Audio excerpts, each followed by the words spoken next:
আল্লাহর নবী বিশ্বনবী রাহমাতুল্লাহ আলামিন বলেন, কোন স্ত্রী যখন 5 ওয়াক্ত নামাজ আদায় করবে, রমজানের রোজা রাখবে, নিজের চরিত্রের সতীত্বের হেফাজত করবে এবং স্বামীর আনুগত্য করবে, আল্লাহ রাব্বুল আলামিন তার জন্য জান্নাতের দরজাগুলি খুলে দিয়ে বলবেন, তোমার যেই দরজা দিয়ে পছন্দ হয় ওই দরজা দিয়ে আমার তৈরি সুখের ঠিকানা জান্নাতে প্রবেশ করো।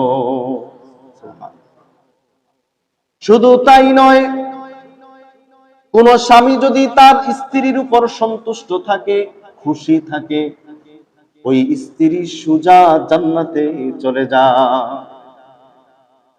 আল্লাহর রাসূল সাল্লাল্লাহু আলাইহি ওয়াসাল্লাম বলেন, কোন নারী যখন এমন অবস্থায় মারা যায়, স্বামী তার উপর সন্তুষ্ট থাকে, খুশি থাকে, ওই স্ত্রী মরতে দেরি হয়, আল্লাহর তৈরি জান্নাতে যাইতে দেরি হয় না। সুবহানাল্লাহ। স্ত্রীর উপর যখন স্বামী সন্তুষ্ট থাকে, খুশি থাকে, তখন স্ত্রীর জন্য জান্নাতে যাওয়া সহজ হয়।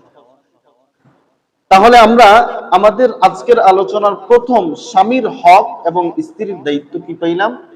স্বামীর আনুগত্য করতে হবে, স্বামীর আনুগত্যের মাধ্যমে স্বামীর সন্তুষ্টি অর্জন করতে হবে। স্বামীর সন্তুষ্টি অর্জন করতে পারলেই আল্লাহর তৈরি জান্নাত স্ত্রীর জন্য সহজ হয়ে যাবে।